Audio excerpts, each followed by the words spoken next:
तो hello guys, अस्सलाम वालेकुम। मैं आया हूँ आज परवेज भाई के पास क्योंकि है ना मेरे अकाउंट में ना कुछ फ्रॉड का पैसा कुछ जमा हो गया था, वो भी करंट अकाउंट में, सेविंग अकाउंट में नहीं।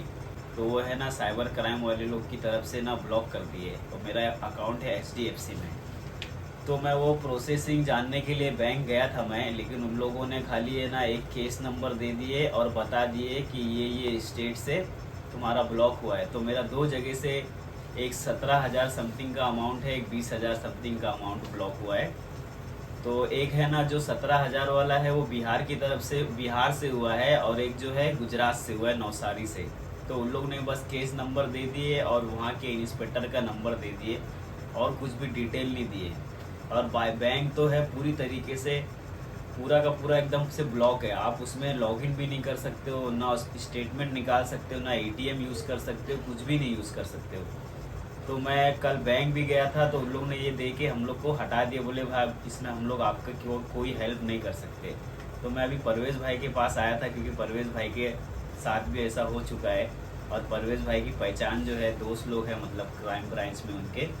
तो परवेज भाई मुझे बता रहे हैं कि परवेज भाई अभी कैसा, इसमें क्या देखिए फैयाज भाई, कैसा है कि अमूमन लोगों के साथ हो रहा है। बहुत सारे लोगों के साथ आप बिजनेस कर रहे हैं, हाँ आप स्थानीय ब्रांच मैनेजर से जाके कांटेक्ट करें जिस बैंक में आपका अकाउंट है। सही बात है। क्योंकि हम आपके ही बैंक में हमारा अकाउंट है और आप मुझे डिटेल बताइए कि राउंड ट्रांजेक्शन किसने किया है। हाँ। हम तो पर्सनल बिजनेस कर रहे हैं ना आपके साथ। सही बात है। फिर उस ट्रांजेक्शन पे हम एक्शन लेंगे, या हम देखेंगे कि कौन से कस्टमर का पेमेंट आया, इसके एवज में हमने क्या दिया उसको, टिकट दिया या वीजा दिया है। सही बात है। ठीक है, अगर बैंक ऑपरेट नहीं करती है तो ये बैंक की गलती है, बैंक को करना चाहिए, बैंक को करना चाहिए, बैंक को करना चाहिए। क्योंकि मैं बैंक का कस्टमर हूँ और करंट अकाउंट है हमारा, बिजनेस अकाउंट है, साल का करोड़ों रुपया ट्रांजेक्शन है। सही बात है। लेकिन ये बैंक जरा भी कॉपरेट नहीं करती है। पहली बात तो ये कि बैंक यहाँ पे रॉन्ग है, गलत कर रही है बैंक। नहीं ठीक है, बैंक हमारा अमाउंट रिलीज करने से पहले वो हमको सोल्यूशन दे कि सर आपको ये फॉलो करना है।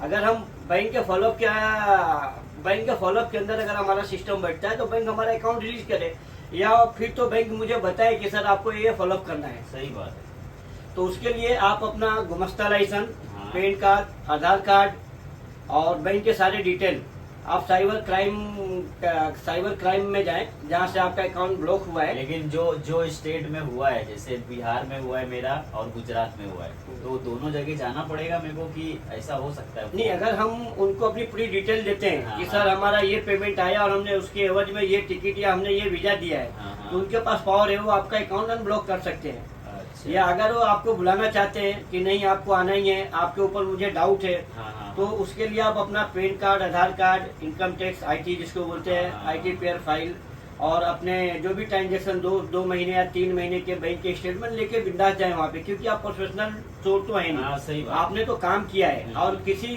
भी कस्टमर का अगर पेमेंट हमारे अकाउंट में आता है, उसके एवज में अगर हम उसको टिकट वीजा देते हैं तो पैसे पे लिखा हुआ नहीं होता है कि ये चोरी करके लाके पैसा मुझे टिकट खरीद रहा है, या साइबर क्राइम का पैसा चोरी करके लाके मुझसे टिकट खरीदा, पैसे में तो लिखा नहीं होता सही बात है। है, उसने सही पेमेंट बात। किया और हमने टिकट दिया। अगर इस तरह से होता तो बैंक भी फिर लिख के ले कि तुम किस चीज का पैसा लाए हो, कहाँ से लाए हो, पैसे पे लिखा के ले। ये गलत है, ये बैंक भी जो कर रही है गलत है। कभी भी अकाउंट ब्लॉक करने से पहले कस्टमर को बुला के बैंक को चाहिए कि उसको इंक्वायरी करे। अगर बैंक का कस्टमर राइट है तो किसी भी कीमत पर उसके अकाउंट क्लोज नहीं करना चाहिए। बैंक वाले लोग तो या जितना अमाउंट हाँ। तो आया उतना अमाउंट नील बोलते हैं, उसका कुछ बोलते हैं कि उतना अमाउंट आप ब्लॉक कर लो, बाकी का पेमेंट रिलीज करो। बैंक आपका पूरा पेमेंट रिलीज नहीं कर रहा, पूरा पेमेंट ब्लॉक नहीं कर सकती है। अगर आपका 17,000 रुपया गया है तो बैंक 17,000 आपका ब्लॉक कर दे, हाँ। बाकी का पैसा रिलीज करे।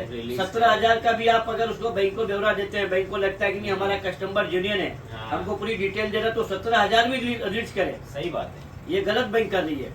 और ये ज्यादातर मेरा तो बैंक HDFC में है। HDFC वाले बैंक वाले लोग है ना, उसमें तुम लोग है ना इतना पैसा रखो ही मत, इतना पैसा ट्रांजेक्शन करो ही मत, चाहे करंट रहे चाहे सेविंग रहे। बैंक में मैं तो बोलता हूँ HDFC में तो अकाउंट खुलवाओ ही मत। मैंने गया स्टेटमेंट मांगने, स्टेटमेंट भी निकाल के नहीं दे रहे, बोलते कि वो हम लोग के हाथ में नहीं है। अरे भाई तुम लोग के हाथ में क्या है? जब तुम लोग का जब ऐसा अकाउंट में हो रहा था तो कस्टमर को कम से कम इन्फॉर्म तो करना चाहिए ना। बिल्कुल करना चाहिए। सही बात है। भाई मेरे साथ ऐसा हुआ है। हाँ, तुम्हारे साथ कैसा हुआ? हमारे साथ भी सेम सिचुएशन था। हमने टोटल 3 महीने का बैंक को स्टेटमेंट दिया और किससे हमने पैसा लिया हाँ। वो पैसे की स्लिप भी दिया, उसके बाद में हमने उसको वीजा दिया कि टिकट दिया है, सारे डॉक्यूमेंट्स हमने लगाए, अपना पैन कार्ड, आधार कार्ड, गुमस्ता, अपना लेटर हेड पे भी हमने लिख के दिया, बैंक ने हमारा पैसा रिलीज करी, केनरा बैंक ने। सही बात। क्योंकि वो नहीं, उनको राइट ही नहीं है कि आपका पूरा अकाउंट, आपका पूरा पेमेंट होल्ड कर ले।